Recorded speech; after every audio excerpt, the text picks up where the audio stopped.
Hello बच्चों, कैसे हैं आप सब। उम्मीद है ईश्वर की कृपा से आप सभी लोग स्वस्थ होंगे, मस्त होंगे, ज़बरदस्त होंगे और अपनी यूपी बोर्ड की परीक्षाओं की तैयारी में लगे हुए होंगे। चलिए आइए, अब आज हम नेक्स्ट टॉपिक लेकर आए हैं। फर्स्ट चैप्टर बिलियन के कुछ न्यूमेरिकल्स देखते हैं आज, आंकिक प्रश्नों को। लेकिन आंकिक प्रश्नों को करने से पहले पहले हम जान लेते हैं कुछ तत्वों के अणुभार एवं उनके परमाणु क्रमांक। देखिए, पहला तत्व है हाइड्रोजन, जिसका परमाणु क्रमांक 1 है और इसका अणुभार भी 1 होता है।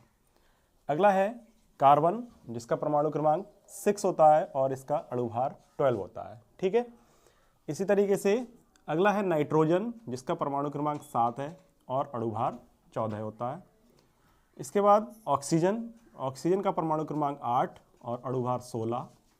सोडियम, इसका परमाणु क्रमांक 11 और इसका अणुभार 23 होता है। अगला है सल्फर, इसका परमाणु क्रमांक 16 और इसका अणुभार 32। क्लोरीन देख लीजिए, क्लोरीन का परमाणु क्रमांक 17 होता है और इसका अणुभार 35.5 होता है। इसके बाद ब्रोमीन है, इसका परमाणु क्रमांक 35 और अणुभार 80। इसी प्रकार सिल्वर Ag, इसका परमाणु क्रमांक 47 और अणुभार 108।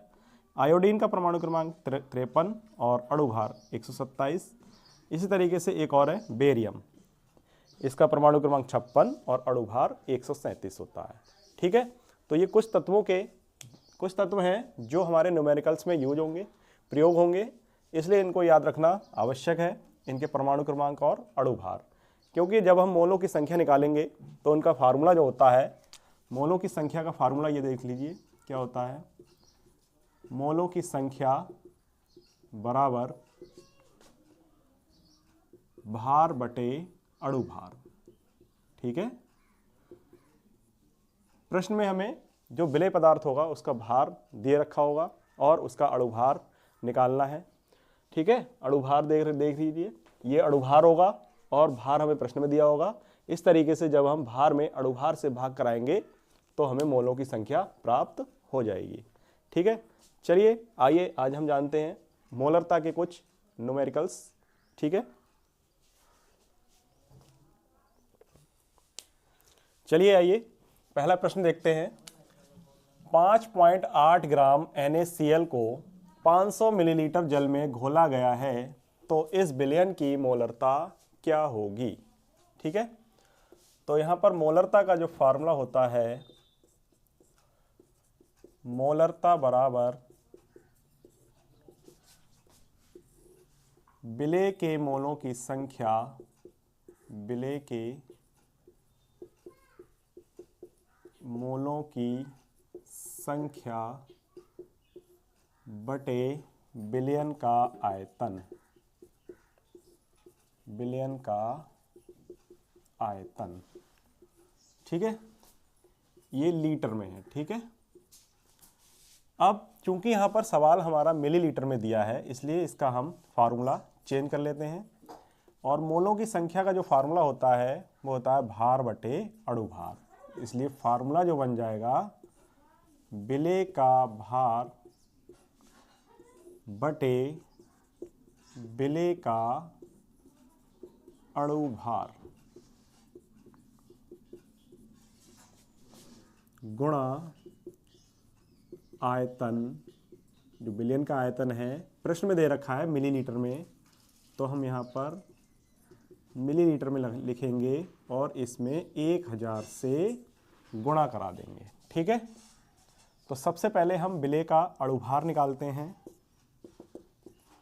विलेय का अणुभार, विलेय यहां पर है हमारा NaCl का अणुभार। ठीक है।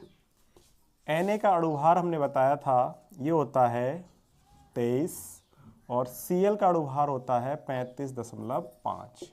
जब इन दोनों को हम जोड़ेंगे तो ये हो जाएगा 58.5। अब हम फार्मूला में रखते हैं, अतः मोलरता बराबर, वैल्यू रख दीजिए। विलेय का भार है 5.85 ग्राम बटे अणुभार 58.5 इंटू आयतन है 500 ml और 1000 से गुणा करा दी। 0 से 2 जीरो कट जाएंगे, 5 से 2 कट जाए 10 कट जाएगा, 5 दूनी 10, ये आ जाएगा 5.85 अपॉन 58.5 गुणा 2। देख लीजिए यहाँ पर पॉइंट से पॉइंट हटा दीजिए, यहाँ एक जीरो बढ़ जाएगा क्योंकि यहाँ पर 2 के बाद दशमलव है, तो ये भी 2 के बाद दशमलव हो गया। आगे देखिए, ये आ जाएगा मोलरता बराबर 585 गुणा 2 बटे 5850। ये काट दीजिए, 10 बार में कट जाएगा और 2 से ये भी काट दीजिए, 2 पंजे 10, तो ये आ जाएगा 1/5 यानी 0.2 m। ठीक है, ये मोलरता हमारी आ जाएगी 0.2 m। ठीक है, चलिए आइए एक और अगले सवाल पर देखते हैं। अगले सवाल पर बढ़ने से पहले आप लोग इस सवाल का स्क्रीनशॉट ले लीजिए ताकि आपको मदद मिल सके। चलिए आइए अगले सवाल की ओर बढ़ते हैं हम। दूसरा सवाल है, 10.3 ग्राम NaBr को 200 मिलीलीटर जल में घोला गया है, तो इस विलयन की मोलरता क्या होगी। मोलरता का फार्मूला वही रहेगा, मोलरता बराबर विलय के मोलों की संख्या बटे विलयन का आयतन लीटर में। मोलों की संख्या को हम चेंज कर लेंगे, विलय का भार बटे विलय का अणुभार।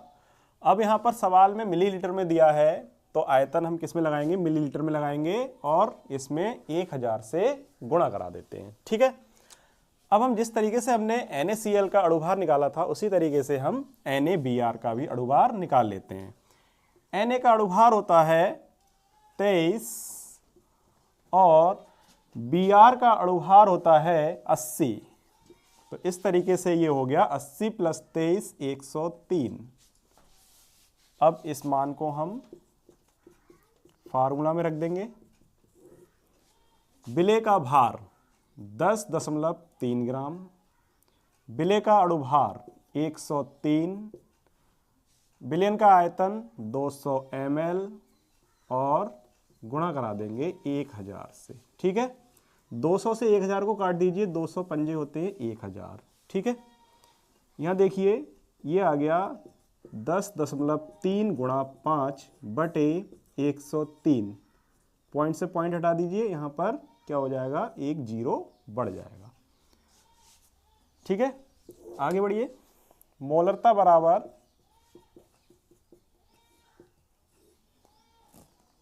103 गुणा 5 बटे 1030। ये देखिए 10 बार में कैंसिल हो जाएगा, 5 बटे 10 यानी इसका मतलब हो गया 0.5 m। तो इस तरीके से मोलरता आ जाएगी हमारी 0.5 m। ठीक है, स्क्रीनशॉट ले लीजिए, एक बार फिर समझ लीजिए। देखिए 10.3 ग्राम NaBr को 200 ml जल में घोला गया है, तो इस विलयन की मोलरता क्या होगी। मोलरता का फार्मूला होता है विलय के मोलों की संख्या बटे विलयन का आयतन लीटर में।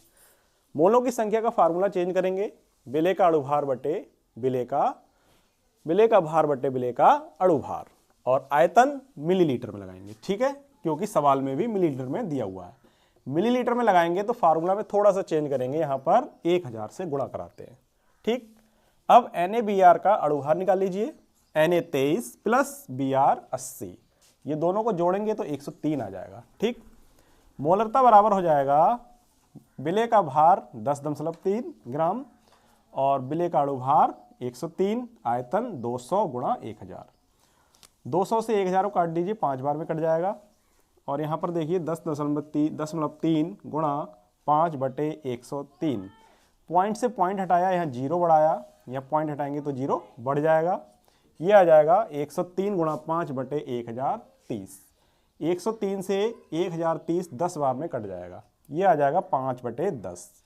10 से जब हम 5 में भाग करेंगे तो ये 0.5 आ जाएगा। ठीक है, इस तरीके से ये मोलरता आ जाएगी 0.5 m। चलिए एक और सवाल देखते हैं, मोलरता का ही है। चलिए आइए अगले सवाल पर बढ़ते हैं, हम एक और सवाल देखते हैं, मोलरता का ही है। इंपॉर्टेंट सवाल है ये, कई बार पूछा गया है परीक्षा में। ठीक है, ये 2017 में पूछा गया है, इसके बाद और भी आया है। तो देखिए 40 ग्राम NaOH को 500 मिलीलीटर जल में घोला गया है, तो इस विलयन की मोलरता क्या होगी। मोलरता का फार्मूला वही होगा, विलय के मोलों की संख्या बटे विलयन का आयतन लीटर में। यहाँ भी मिलीलीटर ही दिया है विलय, तो देखिए विलयन मिलीलीटर में है तो यहाँ पर मिलीलीटर में लगाएंगे और 1000 से गुणा करा देंगे। मोलों की संख्या को चेंज करेंगे, विलय का भार बटे विलय का अणुभार। अब यहाँ पर देखिए विलय पदार्थ है NaOH, ठीक है, इसका अणुभार हो जाएगा Na 23, ऑक्सीजन 16, हाइड्रोजन 1, 23 और 16 39 प्लस 1 40, अणुभार हो गया 40। अब मोलरता का फार्मूला लगाइए और उसमें वैल्यू रख दीजिए। फार्मूला लिखा हुआ है विलय का भार 40, अणुभार 40 और विलयन का आयतन 500 ml और 1000 से गुणा करा दीजिए। 40 से 40 कैंसिल हो जाएगा और 500 से 1000 कैंसिल हो जाएगा 2 बार में। यहाँ देखिए ये आ जाएगा 2m। आसान सवाल है ये, कई बार आ चुका है। अतः मोलरता जो हो जाएगी वो हो जाएगी 2m। ठीक है, स्क्रीनशॉट ले लीजिए इसका। चलिए आइए आज हम मोलरता पर आधारित एक प्रश्न देखते हैं। जैसे कि ये लिखा हुआ है बोर्ड पर, 14.625 ग्राम NaCl को 250 ग्राम जल में घोला गया है, तो प्राप्त विलयन की मोलरता क्या होगी। आइए देखिए, मोलरता निकालनी है यहाँ पर। तो मोलरता का फार्मूला होता है मोलरता बराबर विलय का भार, विलय का भार बटे विलय का अणुभार गुणा, यहां लिखेंगे विलायक का भार, विलायक का भार किलोग्राम में। ठीक है, जैसे हम मोलरता में लिखते थे यहाँ पर विलयन का आयतन लीटर में, और यहाँ पे चेंज होगा विलायक का भार किलोग्राम में। ठीक है, अब हम थोड़ा फार्मूला को मॉडिफाई करेंगे, थोड़ा चेंज करेंगे प्रश्न के अनुसार। प्रश्न के अनुसार जब चेंज करेंगे तो देखिए यहाँ विलय का भार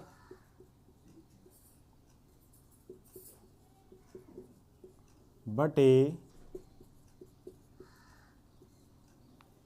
विलय का अणुभार गुणा विलायक का भार ग्राम में। ठीक है, क्योंकि प्रश्न में यहाँ ग्राम में दिया है, ये विलायक ग्राम में दिया है, इसलिए हमने ग्राम में लिया है, इसलिए इसमें गुणा हो जाएगी 1000 से। ठीक है, ये जो फार्मूला है विलय का भार बटे विलय का अणुभार, ये मोलों की संख्या का होता है। ठीक है, चलिए अब हम क्या करेंगे, पहले हम मोलों की संख्या निकालते हैं। यहाँ विलय है NaCl, तो NaCl के मोलों की संख्या निकालने के लिए क्या करेंगे, पहले NaCl का अणुभार निकालते हैं। NaCl का अणुभार, NaCl का अणुभार, देखिए NaCl का अणुभार हो जाएगा Na23 प्लस Cl 35.5, ये हो जाएगा 58.5। ठीक है, अब ये मान फार्मूला में रख देते हैं। मोलरता बराबर मोलरता बराबर, देखिए यहाँ है विलय का भार, विलय यहाँ पर है NaCl और इसका भार है 14.625 ग्राम। ठीक है। विलेय का अणुभार यानी NaCl का अणुभार 58.5 गुणा विलायक, यहाँ पर जल है तो जल का भार है 250 ग्राम और गुणा 1000। ठीक है, 250 से 1000 को काट दीजिए, ये 4 बार में कट जाएगा। ठीक है, और 4 एकम 4 और 4 से 58.5 काट देते हैं। देखो 4 एकम 4, यहाँ 1 बचा, 1 8 18 हो गए, 4 चौक 16, दशमलव लगाओ, फिर यहाँ 2 2 और 5 25, 4 छंग 24, 1 बचा, 4 दूनी 8 और 4 पंजे 20। ये आ जाएगा 14.625 बटे 14.625। ये पूरा पूरा कैंसिल हो जाएगा और 1 आ जाएगा, यानी 1 m। ठीक है, इसको स्मॉल m से प्रदर्शित करते हैं मोललता को। ठीक है,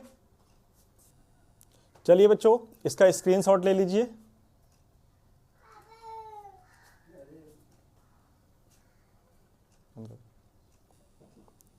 एक बार रिपीट करता हूं मैं, इसे समझ लीजिए दोबारा।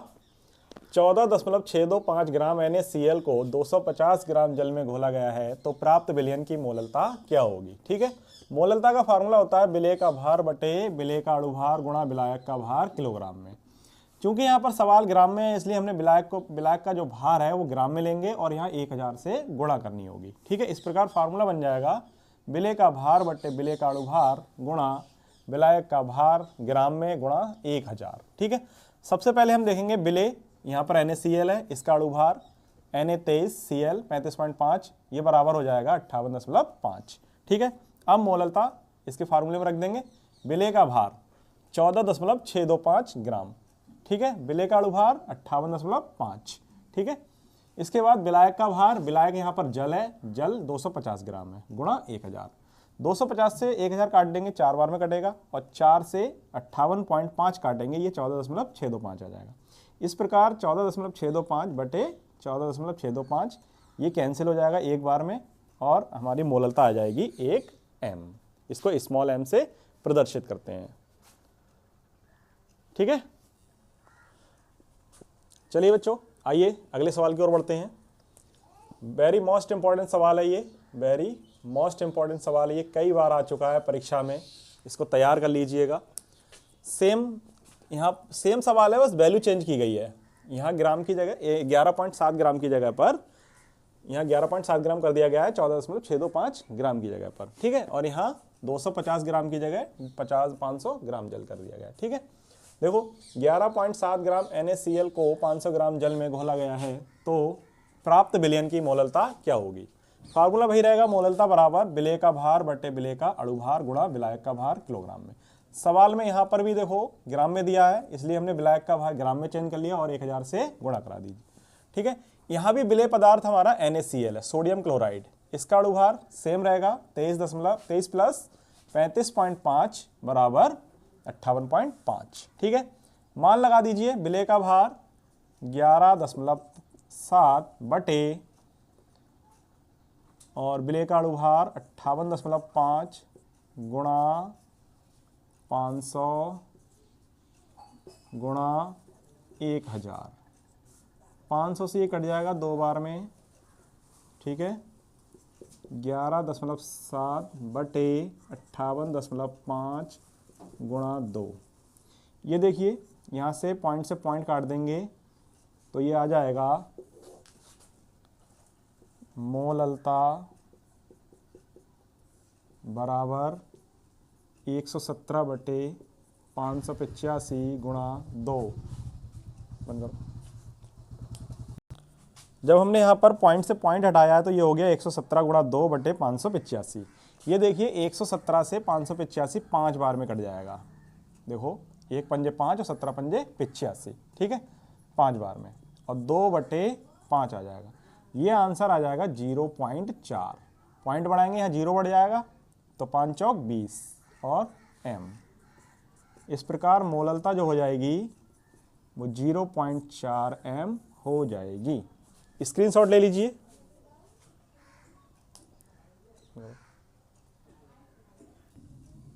चलिए आइए अगले सवाल की ओर बढ़ते हैं। तीसरा सवाल बहुत ही इंपॉर्टेंट सवाल है ये।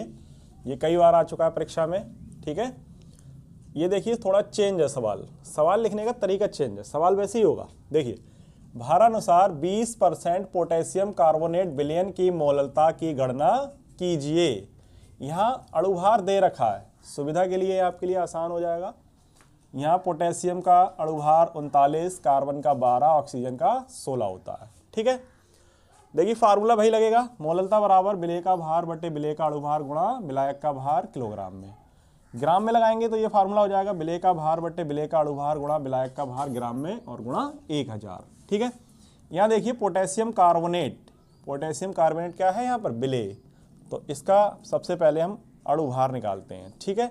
तो पोटेशियम कार्बोनेट का अणुभार देखिए के यहाँ पर 2 है तो 2 लिख लिए और अणुभार होता है 39, ठीक है। तो 2 गुणा 39 प्लस सी कार्बन 12 प्लस ऑक्सीजन 3 है तो 3 अणु हैं तो इसलिए 3 गुणा 16, ठीक है। ये हो जाएगा 39 दूनी 78 प्लस 12 प्लस 16 तियाँ 48। जब इनको ऐड करेंगे तो ये देखिए कितना हो जाएगा 78 12 90 90 48 138, यानी जो विलेय है पोटेशियम कार्बोनेट उसका अणुभार हो गया 138। अब देखिए यहाँ पर हमें विलायक पता नहीं चल रहा है, तो विलायक देखिए कैसे पता लगेगा, भारानुसार 20% का मतलब है यहाँ पर अगर हम विलयन को माना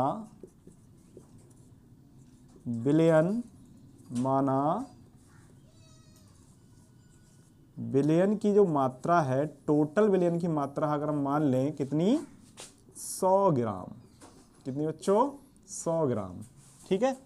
अब प्रश्न में दे रखा है 20% कार्बोनेट है, 20% पोटेशियम कार्बोनेट कितना है 20% पोटेशियम कार्बोनेट अर्थात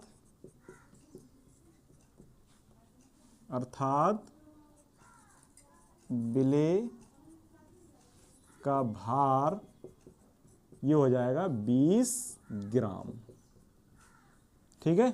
अगर हम विलयन की मात्रा 100 ग्राम माने और उसमें 20% पोटेशियम कार्बोनेट है तब इसका मतलब होगा विलेय का भार 20 ग्राम हो गया, ठीक है। अच्छा विलायक का भार कितना बचेगा फिर, अतः विलायक का भार ये बचेगा 100 में से 20 माइनस कर दो तब बचेगा 80 ग्राम, ठीक है। अब देखो, अब हम मोललता निकाल लेते हैं, अतः मोललता बराबर मान रख दीजिए, सबके मान आ चुके हैं। देखिए विलेय का भार ये रहा 20, ठीक है।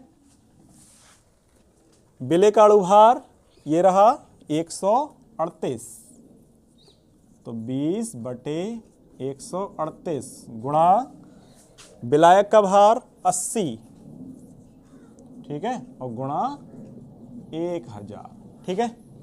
0 से 0 काट दो, 2 चौक 8 और 4 से 1000 काट देंगे तो 250, तो 250 बटे 138, ठीक है। इसको सॉल्व कर लीजिए। देखो जब 138 को हम सॉल्व करेंगे, देखो 2 से ये पहले काट दे रहे हैं, 125 आ जाएगा और यहाँ देखो कितना आ जाएगा 2 छंग 12 2 नेम 18, यानी 125 बटे 69 से जब 125 में भाग कराएंगे तो ये आंसर मिलेगा 1.81 मोल।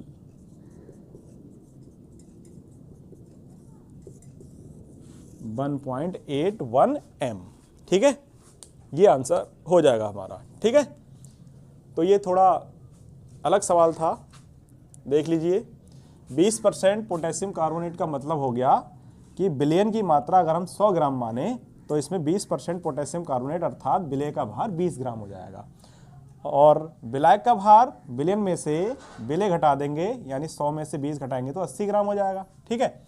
इस प्रकार हमारी मोललता जो हो जाएगी 20 बटे 138 गुणा 80 और गुणा 1000। 0 से 0 कट गया, 2 चौक 8 और 4 से 1000 कट गया 250, 250 बटे 138, 2 से ऊपर काट दीजिए, 2 से ये भी काट दीजिए, ये 125/69 आ जाएगा। जब 69 से हम 125 में भाग करेंगे तो ये मोलरता आ जाएगी 1.81 m। ठीक है, ठीक है बच्चों, स्क्रीनशॉट ले लीजिए बच्चों इसका।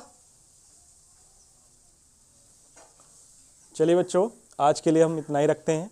ठीक है, कल हम फिर मुलाकात करेंगे नए सवालों के साथ नॉर्मलता पर आधारित। ठीक है, तब तक आप मोलरता और मोललता पर आधारित जो सवाल कराए गए हैं उनका रिवीजन करिए और अच्छे से तैयारी करिए। बहुत ही इंपॉर्टेंट सवाल हैं ये, इनको करते रहिए। एक बार वीडियो देखिए, दोबारा देखिए, जब तक समझ में नहीं आ रहा है तब तक आप वीडियो देखते रहिए और अपनी पकड़ मजबूत करिए। ठीक है, सवालों को करिए क्योंकि सवाल 7 या 8 नंबर के आते हैं। ठीक है, ये अगर आपने सही कर लिए तो ये पक्के नंबर मिलेंगे, क्योंकि सवाल जो होते हैं न्यूमेरिकल वाले उसमें पूरे अंक मिलते हैं। ठीक है, सही है तो पूरे मिलेंगे, गलत है तो पूरे कट जाएंगे। ठीक है, तो चलिए ठीक है, आज के लिए इतना ही। नमस्कार।